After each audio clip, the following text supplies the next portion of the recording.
Bapak Ibu Saudara sekalian dikasih dalam Tuhan, Shalom.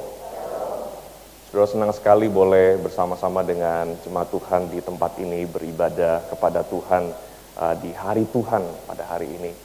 Saudara, perkenalkan saya Pendeta Lucky Samuel.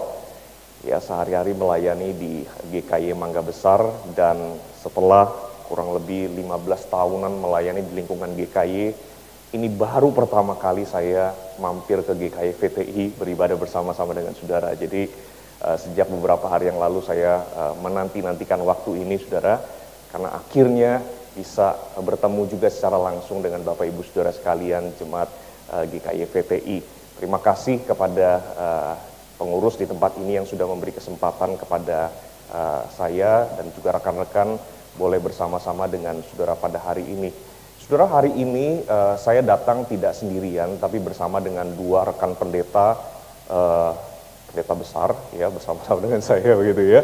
Ada dua di belakang sana, ada pendeta Gimin dan juga pendeta Martin. Boleh berdiri sebentar? Ya, oke. Ya, pendeta Gimin dan pendeta Martin bersama-sama dengan saya, saudara sekalian, di periode ini kami menjabat di BPMS, di pengurus sinode bidang ibadah, saudara ya. Saya sendiri sebagai ketua bidang ibadah, lalu kemudian pendeta Gimin sebagai ketua subbidang liturgi dan musik, pendeta Martin sebagai ketua subbidang penunjang ibadah. Saudara, hari ini secara khusus kami datang beribadah bersama-sama dengan saudara di dalam rangka visitasi atau kunjungan dari bidang ibadah sinode ke jemaat-jemaat, saudara ya. Dan hari ini berkesempatan boleh bersama-sama dengan saudara. Kita bersyukur kepada Tuhan untuk kesempatan ini, dan kami rindu bersama-sama dengan saudara juga menyembah Tuhan, melayani Tuhan, bergumul bersama-sama apa yang kita bisa lakukan sebagai satu tubuh di dalam GKY untuk terus-menerus mengembangkan ibadah kita minggu demi minggu, supaya nama Tuhan dimuliakan dan kita semua boleh dikuatkan, kita semua boleh mendapatkan berkat untuk terus menjadi saksi Tuhan di dalam kehidupan kita sebagai anak-anak Tuhan. Nah, saudara, kita bersyukur saat ini ada kesempatan bagi kita untuk merenungkan firman Tuhan. Mari kita terlebih dahulu mohon pimpinan Tuhan. Kita berdoa sebelum kita bersama-sama membaca dan merenungkan firman Tuhan. Mari kita berdoa. Ya Tuhan, kami bersyukur dan memuji Engkau, karena kami tahu sepenuhnya ya Tuhan, kami boleh ada di tempat ini, di rumah Tuhan, pada hari Tuhan, untuk menyembah Tuhan. Itu semata-mata karena Engkau Tuhan Allah yang mengundang kami. Terima kasih untuk undangan-Mu yang begitu agung bagi kami orang-orang berdosa. Dan saat ini kami pun bersyukur ya Tuhan, ada kesempatan bagi kami untuk membaca dan merenungkan firman-Mu. Ya Tuhan, kami berdoa, kami mohon Allah Roh Kudus sendiri yang bekerja di tengah-tengah kami. Pada waktu firman-Mu dibacakan, pada waktu firman-Mu direnungkan, biarlah Tuhan Engkau yang menolong kami supaya kami boleh mengerti firman-Mu. Dan pada waktu kami mengerti, kami diyakinkan untuk menghidupinya dalam kehidupan kami setiap hari. Berbicaralah ya Tuhan, karena kami umat-Mu telah siap untuk mendengarkan. Di dalam nama Tuhan Yesus kami berdoa, kami berserah. Amin. Saudara sekalian, mari kita bersama-sama membuka Alkitab kita dari kitab yang terakhir, yaitu kitab Wahyu. Pagi ini saya ingin mengajak saudara untuk bersama-sama membaca dan merenungkan Wahyu pasal 7, ayat yang ke-9 sampai dengan ayat yang ke-17. Wahyu pasal yang ke-7, ayat 9 sampai dengan ayat yang ke-17.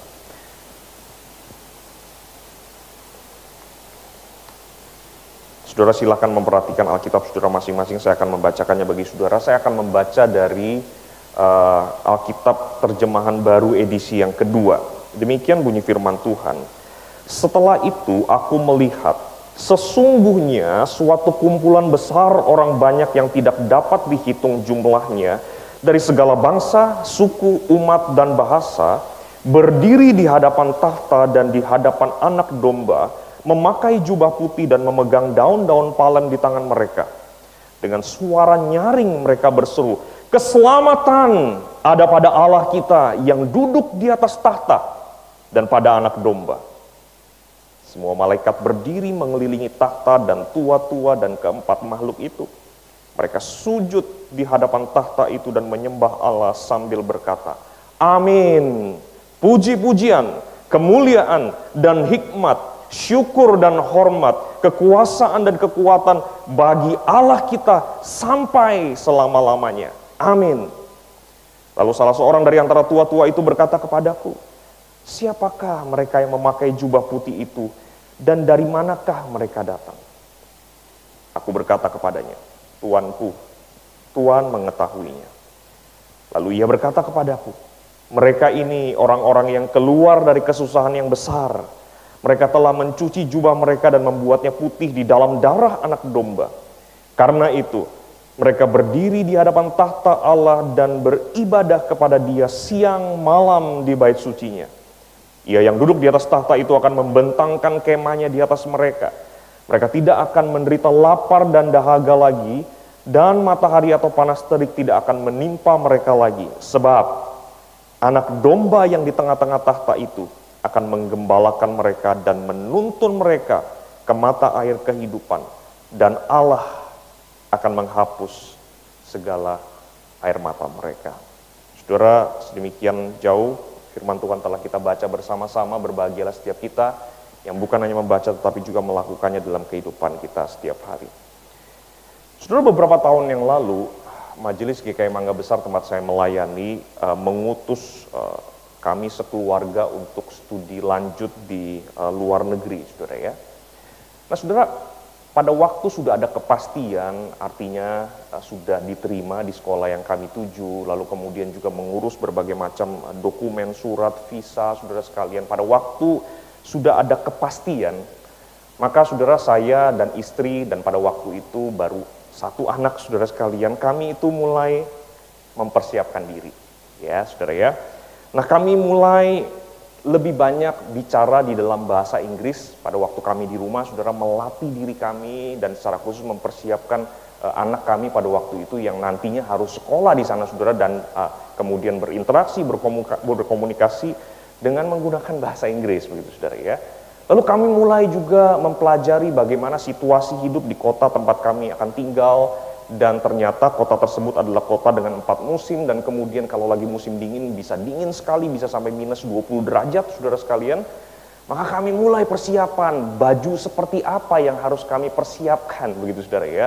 Dan khususnya untuk anak kami yang pada waktu itu masih kecil, begitu saudara. Kami mulai siapkan baju hangat, istilahnya baju hangat atau baju dingin, saudara ya. Ya nggak tahu saudara ya, tergantung saudara ya. Pokoknya baju yang bisa menolong kami untuk menghadapi musim yang dingin yang ada di sana, saudara sekalian. Dan ada banyak lagi persiapan-persiapan yang kami lakukan, saudara sekalian. Ya, persiapan yang begitu intensif, saudara. Saudara, apa yang saya lakukan dengan keluarga, saudara, adalah sesuatu yang sangat amat normal, sesuatu yang sangat wajar, bahkan saudara sekalian, sesuatu yang saya kira kita semua sepakat sudah seharusnya dilakukan oleh seseorang yang akan berpindah atau akan pergi ke suatu tempat dan kemudian akan hidup di sana, saudara. Ya, saudara, kami mempersiapkan diri, dan demikian saya yakin saudara pun juga akan melakukan hal yang sama kalau saudara punya pengalaman yang mirip dengan pengalaman saya, saudara.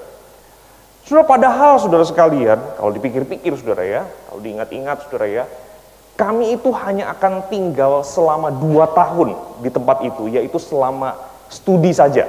Setelah itu akan kembali lagi ke Jakarta, kembali lagi melayani di GKI Mangga Besar, saudara sekalian. Hanya 2 tahun, bukan waktu yang sangat panjang sekali, begitu saudara ya.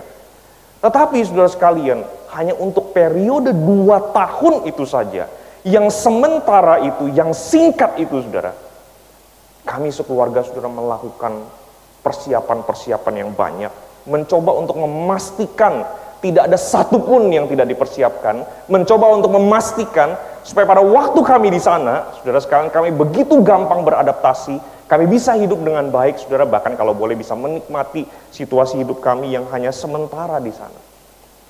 Saudara, sekali lagi ini adalah sesuatu yang lazim, normal, bahkan mungkin harus dilakukan, saudara.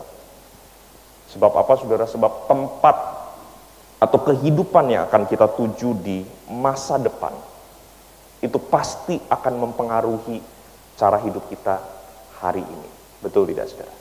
Tempat atau kehidupan yang akan kita tuju di masa yang akan datang, saudara, meskipun mungkin itu hanya sementara, meskipun itu hanya singkat, saudara sekalian, pasti mempengaruhi cara hidup kita hari ini. Nah saudara, sekarang bayangkan saudara, bayangkan sebuah kehidupan di masa yang akan datang, di mana engkau dan saya sebagai orang-orang percaya akan tinggal di sana. Dan saudara, engkau dan saya akan tinggal di sana bukan hanya untuk 1-2 tahun, beberapa belas tahun, beberapa puluh tahun, tidak saudara, tapi engkau dan saya akan tinggal di sana untuk selamanya, di dalam kekekalan saudara. Dan tempat itu saudara sekalian jauh-jauh lebih baik daripada tempat yang sekarang. Bahkan tempat itu tempat yang terbaik yang ada di seluruh alam semesta ini, saudara. Saudara, kalau itulah kehidupan yang akan kita tuju nanti, dan kita akan hidup di sana untuk selama-lamanya di tempat yang terbaik yang ada di alam semesta. Saudara, bukankah sudah sepatutnya, sudah sewajarnya, sudah seharusnya saudara, kita mempersiapkan diri kita sebaik mungkin mulai dari sekarang. Kita melatih diri kita sebaik mungkin mulai dari sekarang. Supaya apa saudara sekalian? Supaya kita betul-betul siap untuk menjalani kehidupan di waktu yang akan datang itu saudara. Saudara, teks firman Tuhan yang tadi kita baca adalah bagian dari penglihatan Rasul Yohanes ketika ia dibuang ke pulau Patmos. Ya. Nah di tempat itu saudara sekalian, di tengah-tengah pembuangan itu, Allah kemudian menyingkapkan, membukakan, memperlihatkan kepada Rasul Yohanes berbagai macam realitas, berbagai macam fakta, berbagai macam kondisi kehidupan di masa yang akan datang, termasuk saudara sekalian, realitas yang ada di kekekalan, atau di dalam bahasa yang lebih umum kita kenal itu di sorga itu saudara sekalian. Saudara, banyak orang ketika membaca kitab Wahyu, saudara, terlalu fokus kepada hal-hal yang mungkin terkesan misterius, betul tidak saudara? Apa yang saudara ingat dari kitab Wahyu? Salah satunya yang mungkin saudara ingat adalah 666, itu saudara ya. Ya, karena itu dipopulerkan dengan begitu rupa, wah angka 66 itu luar biasa, 666 itu angka misterius, begitu saudara ya. Atau kemudian misalnya saudara, gambaran-gambaran tentang penderitaan, gambaran-gambaran tentang makhluk-makhluk yang tidak terbayangkan saudara sekalian, karena kita nggak pernah lihat sebelumnya saudara. Atau begitu banyak hal-hal yang kita rasa saudara sekalian begitu mengerikan saudara. Padahal sebenarnya saudara sekalian bukan itu fokus utama kitab Wahyu. Kitab Wahyu saudara sekalian justru ingin memberitahukan, ingin menegaskan kepada umat Tuhan bahwa saudara, kemenangan itu ada di pihak Allah. Dan engkau dan saya sebagai umat Allah akan berbagian, akan menikmati kemenangan itu juga. Nah saudara, salah satu gambaran yang disingkapkan oleh Allah melalui Rasul Yohanes adalah gambaran yang tadi kita baca saudara. Sebuah gambaran tentang beribadah di hadapan Allah di kekekalan saudara. Saudara, itulah yang akan menjadi aktivitas dari umat Allah, termasuk kita yang hidup hari ini.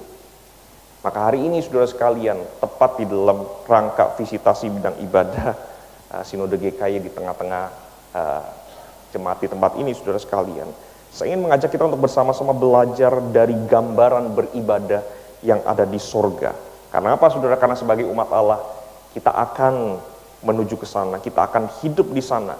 Maka kita ingin saudara sekalian supaya aktivitas beribadah yang ada di sorga sebagaimana digambarkan oleh Alkitab, itulah yang kemudian akan mempengaruhi, itulah yang kemudian akan mengarahkan seluruh aktivitas ibadah kita di bumi ini. Di bumi seperti di sorga. Saudara, ada 2 poin penting yang secara singkat ingin saya bagikan kepada saudara tentang aktivitas beribadah di sorga sebagaimana yang disingkapkan di teks firman Tuhan yang tadi sudah kita baca.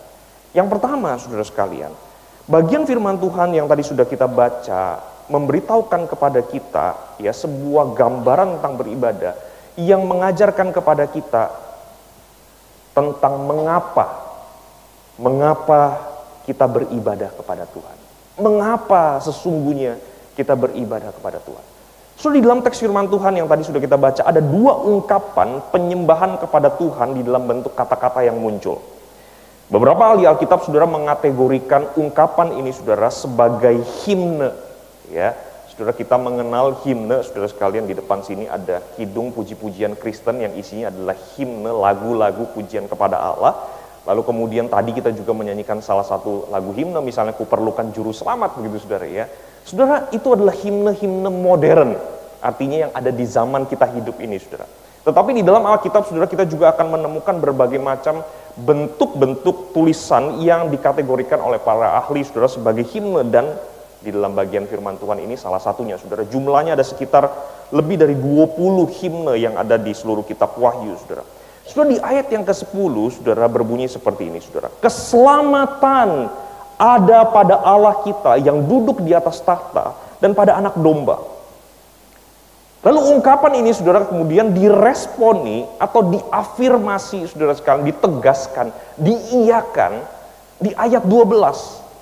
Ada kata apa saudara yang muncul di situ pertama kali saudara? Kata apa saudara? Amin. Saudara, sebuah kata yang umum yang sehari-hari kita ucapkan pada waktu kita mengatakan amin, artinya kita berkata apa saudara? Ya, betul, setuju. Betul tidak saudara ya? Maka kita kemudian berkata amin saudara sekalian. Sama di sini saudara. Setelah kemudian ungkapan puji-pujian kepada Allah itu disampaikan di ayat 10, ayat 12 itu seolah ada afirmasinya saudara. Amin, puji-pujian, kemuliaan dan hikmat, syukur dan hormat, kekuasaan dan kekuatan bagi Allah kita sampai selama-lamanya. Saudara, dari dua ungkapan ini saudara, kita dapat menyimpulkan secara sederhana bahwa alasan yang paling mendasar, alasan yang paling utama, alasan yang paling memotivasi, menggerakkan kita untuk terus-menerus beribadah kepada Tuhan seperti hari ini saudara, itu selalu dan selalu karena Allah yang telah menyelamatkan kita melalui Kristus. Saudara, kalau kita baca perikop-perikop sebelumnya saudara, itu di situ dijelaskan saudara, itu digambarkan karya keselamatan Allah bagi dunia yang berdosa ini, menyelamatkan engkau dan saya saudara sekalian. Saudara, itulah yang sudah seharusnya menjadi alasan utama, motivasi utama kita untuk beribadah kepada Allah. Saudara, kita tahu sama-sama bahwa dosa itu telah memperbudak kita, tidak ada satupun dari kita yang tidak diperbudak oleh dosa. Tetapi kemudian Alkitab mengatakan Allah dengan kuat kuasanya, Dia telah melepaskan kita dari kuasa dosa. So, dosa juga telah merusak tatanan kehidupan di dunia ini, sehingga saudara sekalian kita harus menghadapi berbagai macam kesulitan, kita harus mengalami berbagai macam penderitaan ketika kita hidup di dalam dunia yang berdosa ini. Tetapi saudara sekalian, melalui karya keselamatan yang dikerjakan oleh Allah, saudara, Allah dengan kuat kuasanya akan membawa kita keluar dari seluruh kesulitan dan penderitaan itu sebagai orang-orang yang berkemenangan. Saudara, itulah yang terus-menerus diulang-ulang di sepanjang Alkitab. Itulah yang terus-menerus Allah komunikasikan kepada umat Tuhan di segala abad dan tempat, termasuk kita hari ini, tentang apa yang sudah Allah lakukan, apa yang sedang Allah lakukan, dan apa yang akan Allah lakukan di masa yang akan datang, saudara sekalian. Allah mengerjakan karya keselamatan bagi kita. Allah menyelamatkan kita, saudara, dan itulah sebabnya Allah layak untuk kita sembah, saudara sekalian. So, apa yang Allah lakukan bagi kita di dalam rangka menyelamatkan orang-orang berdosa seperti kita, saudara, itulah alasan kita beribadah kepada Allah dengan sukacita dan antusias, dengan rasa syukur. Saudara, tiap minggu, saudara sekalian, sebenarnya liturgi kebaktian kita itu mencoba untuk mengingatkan kita akan kebenaran ini. Liturgi kebaktian kita itu mencoba untuk mengarahkan kita kepada kebenaran ini, saudara sekalian. Saudara ingat, saudara, kalau saudara rajin, rutin beribadah dan saudara memperhatikan dengan teliti, saudara, termasuk hari ini, saudara, kebaktian kita itu selalu dimulai dengan apa, saudara? Ayat panggilan beribadah. Betul tidak, saudara? Ya, salah satu yang muncul tadi, saudara. Atau misalnya yang mungkin lebih eksplisit yang terkait dengan poin saya ini, saudara. Misalnya, saya yakin juga pernah pasti disampaikan di sini. Misalnya dari Mazmur 96, saya bacakan saja bagi saudara. Dikatakan di situ, nyanyikanlah bagi Tuhan nyanyian baru. Bernyanyilah bagi Tuhan, hai segenap bumi. Bernyanyilah bagi Tuhan, pujilah namanya. Kabarkanlah karya keselamatannya dari hari ke hari. Ceritakanlah kemuliaannya di antara bangsa-bangsa dan perbuatan-perbuatannya yang ajaib di antara segala suku bangsa. Sebab Tuhan maha besar dan sangat terpuji. Ia lebih dahsyat daripada segala ilah, dan terus menerus dilanjutkan di ayat-ayat yang berikutnya, saudara. So dari awal ibadah kita, saudara sekalian, kita itu sudah diarahkan oleh liturgi kita, saudara sekalian, untuk kembali, saudara, kembali kepada motivasi utama. Kenapa sebenarnya kita itu beribadah kepada Tuhan? Dan saudara, kita perlu ini, saudara sekalian. Kenapa? Sebab seringkali, saudara, kita datang beribadah kepada Tuhan, kita bawa ekspektasi kita masing-masing, betul tidak, saudara? Kita bawa keinginan kita masing-masing. Dan seringkali, saudara sekalian, harus kita akui bahwa keinginan-keinginan kita itu adalah keinginan-keinginan yang sangat duniawi. Keinginan-keinginan yang tidak sesuai dengan apa yang menjadi tujuan beribadah itu sendiri, saudara. Saudara, banyak orang, saudara sekalian, datang beribadah hanya untuk mencari entertainment, supaya merasa terhibur, saudara. Saudara, tidak salah untuk mencari penghiburan dari Tuhan. Tapi kalau kemudian mengharapkan atau memaksa Tuhan untuk menghibur kita sesuai dengan cara kita, itu keliru, saudara. Banyak orang hari ini, saudara, ke gereja hanya sekedar karena cari khotbah-khotbah yang mungkin enak didengar di telinga, saudara. Artinya yang cocok sesuai dengan selera pribadi, saudara sekalian. Saudara, mengharapkan khotbah yang baik dari mimbar ini, saudara, tidak salah. Saya ulang sekali lagi, saudara. Mengharapkan khotbah yang baik dari mimbar ini tiap minggu tidak salah. Bahkan saudara harus mendoakannya, supaya tiap minggu Tuhan bekerja menyampaikan kebenaran firman-Nya lewat mimbar ini. Amin, saudara. Saudara, tetapi saudara sekalian, motivasi kita datang beribadah tidak pernah boleh hanya untuk mendengar hal-hal yang menyenangkan kita dari mimbar ini. Enggak, saudara. Kenapa, saudara sekalian?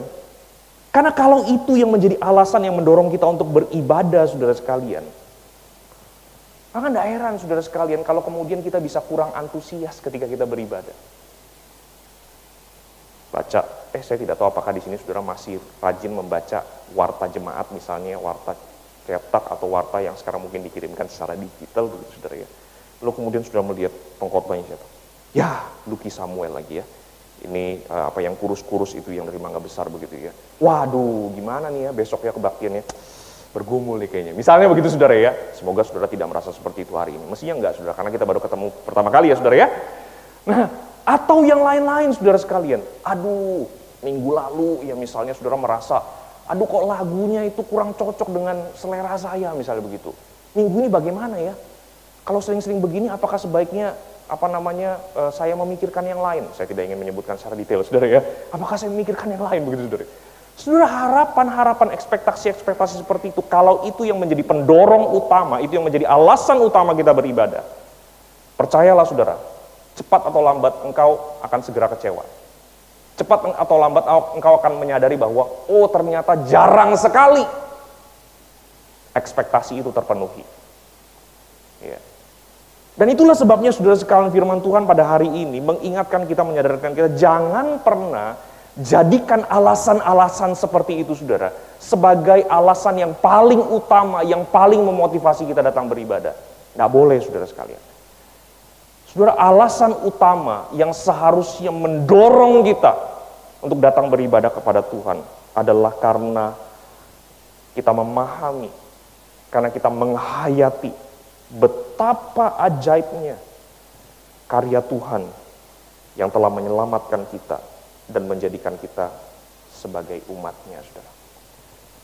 Saudara, kalau itu yang menjadi alasan utama ketika kita beribadah, saudara sekalian, maka apapun yang terjadi di dalam ibadah, entahkah ada sesuatu yang cocok dengan kerinduan kita, atau kebetulan tidak cocok dengan keinginan kita, saudara, itu tidak akan pernah mempengaruhi semangat kita untuk beribadah. Itu tidak akan pernah mempengaruhi sukacita kita untuk beribadah, saudara. Karena apa, saudara? Karena kita sadar sepenuhnya, saudara, beribadah kepada Tuhan itulah yang terbaik, itulah yang paling masuk akal yang bisa saya berikan sebagai respons syukur saya karena Allah telah menyelamatkan saya. Saudara, kita sadar kalau kita bisa beribadah kepada Tuhan saja itu sudah lebih dari cukup. Kalau Tuhan tidak menyelamatkan kita, bagaimana mungkin kita bisa beribadah kepada Tuhan? Kalau Tuhan tidak menyelamatkan kita, apalah arti ibadah kita? Tidak ada, saudara sekalian. Saudara, ketika kita menyadari dan terus kemudian mengingat karya keselamatan yang Allah kerjakan dalam kehidupan kita, maka kita akan bersama-sama saudara beribadah dengan rasa syukur karena kita tahu saudara dapat kesempatan untuk beribadah saja. Itu adalah anugerah Tuhan. Itu adalah karena kebaikan Tuhan. Saudara, apa yang selama ini menjadi alasan utama kita ketika kita beribadah, saudara? Apa itu, saudara sekali? Yang terakhir, saudara.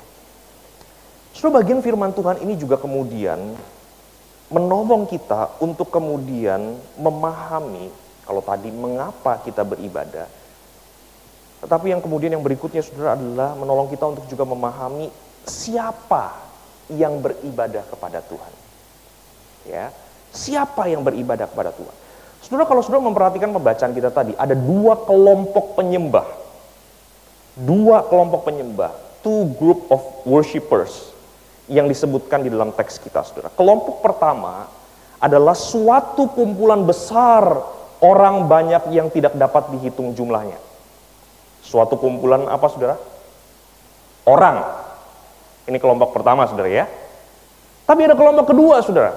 Kelompok kedua itu, saudara sekalian, itu adalah semua malaikat beserta dengan 24 tua-tua dan 4 makhluk yang penjelasannya itu, saudara, atau yang sudah diperkenalkan sejak pasal 4, saudara. Nanti saudara baca sendiri, saudara, penjelasan tentang 24 tua-tua dan 4 makhluk ini, saudara sekalian. Nah, dari sini, saudara sekalian, kita mendapatkan gambaran bahwa yang beribadah kepada Tuhan, saudara, di dalam kekekalan itu bukan hanya sekedar manusia saja, bukan, saudara. Tapi semua makhluk, segala makhluk, termasuk manusia di dalamnya, saudara, kita akan bersama-sama di hadapan Allah, menyembah Allah, meninggikan Allah, saudara. Nah, saudara, saya nggak tahu bagaimana dengan saudara, tapi bagi saya, saudara, membayangkan bahwa suatu saat, saudara sekalian, bukan cuma kita sebagai manusia, tetapi segala makhluk akan bersama-sama dengan kita menyembah Allah. Saudara bisa membayangkan bagaimana suasana pada waktu itu. Saudara bisa membayangkan bagaimana dahsyatnya, indahnya peristiwa pada waktu itu, saudara, pada waktu kita berada di hadapan Tuhan dan beribadah kepada Tuhan, saudara. Saudara, tetapi khusus hari ini, saudara, saya ingin kita fokus kepada kelompok yang pertama. Karena kelompok yang pertama ini mungkin lebih dekat dengan konteks kita, kehidupan kita saat ini, begitu, saudara, ya. Siapa itu, saudara sekalian? Dikatakan di sini, saudara, yang beribadah kepada Allah adalah orang banyak dari segala bangsa, suku, umat, dan bahasa. Saudara, keterangan segala bangsa, suku, umat, dan bahasa ini, saudara, muncul sebanyak 7 kali di sepanjang kitab Wahyu. Tetapi, saudara, di pasal 5 ayat 9 dan pasal 7 ayat 9 yang tadi sudah kita baca, saudara, penjelasan ini, saudara, secara khusus, secara spesifik bicara tentang umat Tuhan yang terdiri dari beragam orang. Umat Tuhan yang beribadah kepada Tuhan, yang menyembah Tuhan, yang terdiri dari beragam orang. Saudara, rupanya, saudara sekalian, keberagaman itu tidak dihapuskan oleh Allah. Bahkan ketika kita sudah ada di tempat yang ada di sana, saudara, yaitu di langit dan bumi yang baru itu, saudara. Tidak, saudara. Keberagaman tidak dihapus, keberagaman sudah dipertahankan. Bahkan, saudara sekalian, kalau kita melihat pasal 5 ayat 9 dan 7 ayat 9 yang tadi sudah saya sebutkan, saudara, keberagaman umat Allah ketika beribadah kepada Allah itu seolah-olah ditonjolkan, seolah-olah diperlihatkan. Sebenarnya Alkitab cukup saja kemudian mengatakan kumpulan orang banyak dalam jumlah besar. Betul tidak, saudara? Itu saja sudah cukup menggambarkan ada banyak sekali orang yang adalah umat Allah yang beribadah kepada Allah. Tetapi kenapa kemudian ditambahkan penjelasan yang lebih spesifik seperti yang tadi saya sudah sebutkan, saudara, segala bangsa, segala suku, segala umat, segala bahasa. Saudara, hal ini karena ingin menonjolkan natur keberagaman daripada umat Tuhan yang beribadah kepada Tuhan, saudara. Keberagaman umat Tuhan itu seolah sengaja sekali lagi ditonjolkan dalam aktivitas beribadah kepada Tuhan. Nah, dari sini, saudara sekalian, kita mendapatkan kesan, saudara sekalian, dan juga pesan bahwa sesungguhnya keberagaman itu, saudara, tidak menjadi penghalang apalagi perusak, melainkan justru menjadi persembahan yang utuh sempurna yang dibawa oleh umat Tuhan ketika mereka beribadah di hadapan Tuhan, saudara. Saudara, kalau itu realitas beribadah di dalam kekekalan, saudara sekalian, maka di sini saudara kita yang hidup di bumi ini saat ini, kita perlu belajar, saudara sekalian, bahwa keberagaman pada waktu kita beribadah, saudara sekalian, itu tidak perlu diminimalisir, diperkecil, apalagi dihilangkan. Sebaliknya, saudara sekalian, keberagaman kita sebagai umat Tuhan hari ini itu perlu dirayakan, saudara. Kenapa, saudara? Sebab pada waktu kita beribadah dengan segala keberagaman kita, saudara sekalian, Tuhan itu sebenarnya sedang memberikan kepada kita itu cicipan surgawi itu, saudara. Ini loh cicipannya. Bagaimana pada waktu kita berada di hadapan Tuhan, di kekekalan nanti beribadah kepada Tuhan, beragam. Saudara, keberagaman kita di dalam beribadah, saudara, bahkan perlu kita syukuri. Karena apa, saudara? Karena itulah cara Tuhan untuk kemudian memberkati kita, cara Tuhan untuk memperlengkapi kita, cara Tuhan untuk kemudian membentuk kita sebagai umat Tuhan yang ada di dunia ini. Saudara, di GKI Mangga Besar tempat saya melayani, saudara sekalian, kami itu tidak sering-sering atau belum sering-sering untuk kemudian beribadah bersama dengan anak-anak, saudara. Ya, karena memang sekian puluh tahun bahkan ratusan tahun gereja karena pengaruh disiplin ilmu yang lain, saudara, memisahkan atau mensegmentasi usia-usia ketika beribadah. Oh, ini usia anak, ibadah sendiri. Oh, ini usia remaja, ini ibadah sendiri. Oh, orang dewasa ibadah sendiri, saudara sekalian. Ngomong-ngomong itu perkembangan belakangan, saudara. Ya, sebenarnya kalau kita melihat kepada sejarah, saudara, umat Tuhan itu beribadah secara kesatuan, seperti keluarga, saudara. Ya. Nah, saudara, kami di Mangga Besar beberapa kali melakukan ibadah keluarga bersama-sama dengan anak-anak. Nah, saudara, kira-kira bisa kebayang lah, saudara, ya, suasananya, saudara. Kami pernah bahkan gabungan satu kali saja kebaktian, sekitar 2.500 yang beribadah, saudara sekalian, karena itulah jemaat GKI Mangga Besar yang rata-rata beribadah, saudara, ditambah dengan sekitar 400 anak-anak sekolah minggu dan sekitar 150 anak remaja, saudara. Saudara jangan bayangkan, wah keren ya. Pertama bayangkan, wah bagaimana ya, berisik kayaknya ya, begitu, saudara, ya. Kayaknya riuh banget begitu, saudara. Dan saudara, betul. Begitu, saudara, ya. Dalam ruang kebaktian itu, saudara, ya, di tengah-tengah khotbah, wah, makin ada gemanya, saudara, lalu celi sebentar, saudara, 5 menit kemudian lagi begitu, saudara, ya, wah, saudara, nggak gampang, saudara. Siapapun yang berdiri di mimbar itu, saudara sekalian, mau dia S1 atau S3 atau S-teler, saudara, mau dia lulusan Indonesia atau lulusan dari bulan mungkin, saudara, ya, selalu bergumul, saudara sekalian. Ya, melihat dari depan sini ada anak-anak yang sudah mulai gelisah, begitu, ya, melihat ada kelompok usia lain yang mungkin begini, saudara, ngerti atau enggak, begitu, saudara, ya. Wah, saudara, nggak gampang, saudara sekalian.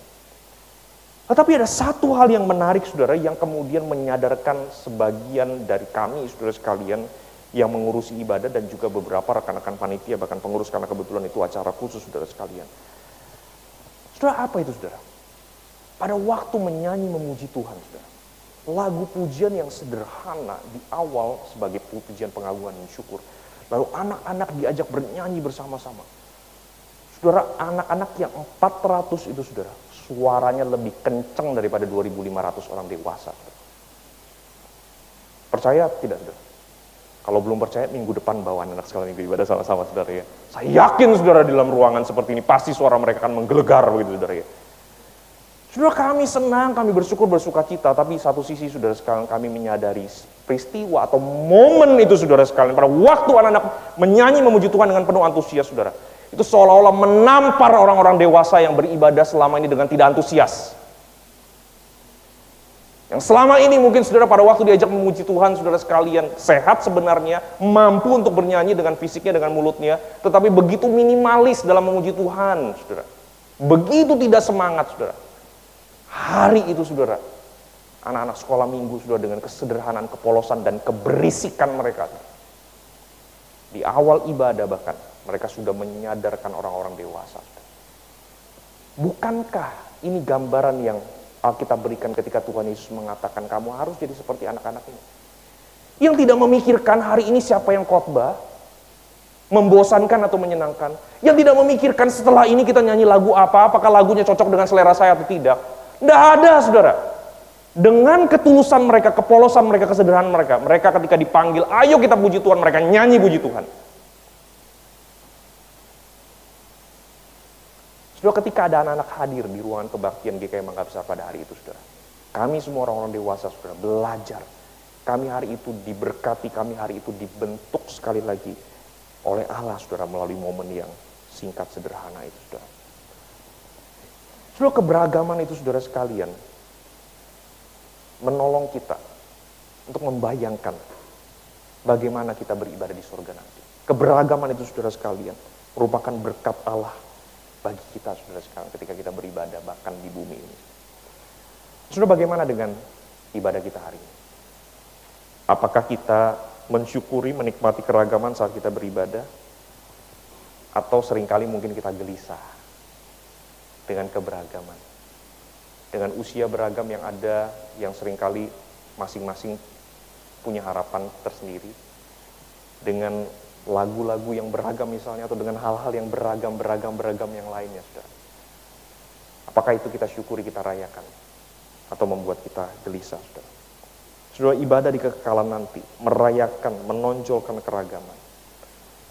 Maka mari, saudara, mulai kita melatih diri kita selama kita masih beribadah di dunia ini, saudara. Merayakan, mensyukuri keberagaman yang Tuhan hadirkan di tengah-tengah tubuh Kristus pada waktu kita beribadah. Saudara, saya tidak akan berpanjang lebar lagi, saudara. Perikop ini, saudara, diakhiri dengan sebuah kabar baik. Kabar baik yang memberitahukan kepada kita dan memberikan kepada kita dorongan untuk beribadah kepada Tuhan dengan lebih antusias lagi. Bahkan selama kita ada di dalam dunia yang penuh dengan pergumulan ini, saudara. Dikatakan di ayat 15, saudara sekalian. Di akhir dari segala penderitaan, umat Allah itu akan berdiri di tahta Allah dan beribadah kepada Dia siang dan malam di bait sucinya. Ia yang duduk di atas tahta itu akan membentangkan kemahnya di atas mereka. Perhatikan gambaran-gambaran yang indah ini, saudara. Mereka tidak akan menderita lapar dan dahaga lagi. Dan matahari atau panas terik tidak akan menimpa mereka lagi. Sebab anak domba, Yesus Kristus, yang telah mati, bangkit dan naik ke surga untuk menyelamatkan kita. Yang tiap minggu kita puji, kita sembah, saudara sekalian. Anak domba itu, Yesus Kristus yang di tengah-tengah tahta itu, akan menggembalakan mereka. Menggembalakan engkau dan saya, menggembalakan kita. Akan menuntun mereka, menuntun kita semua sebagai umatnya ke mata air kehidupan. Dan Allah, ini indah sekali, saudara. Allah akan menghapus segala air mata dari mata mereka. Apa artinya, saudara?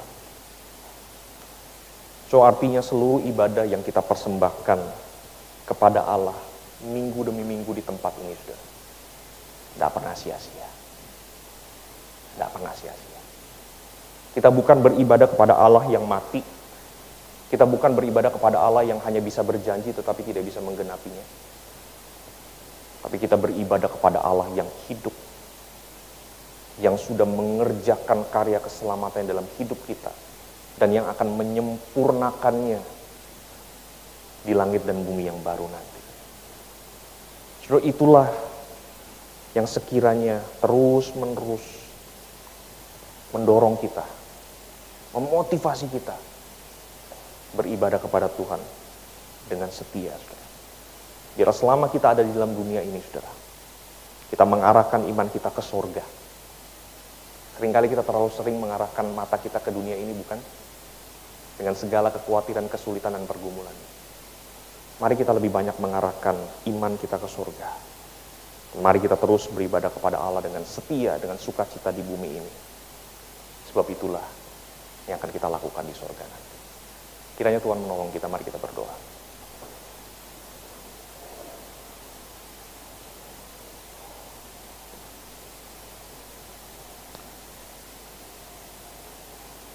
Tuhan, terima kasih untuk untuk kebenaran firman-Mu yang telah mengajar kami hari ini. Kami sudah mendengar firman. Kini waktunya bagi kami untuk melakukannya dalam kehidupan kami. Kiranya Tuhan menolong setiap kami. Dalam nama Tuhan Yesus kami berdoa.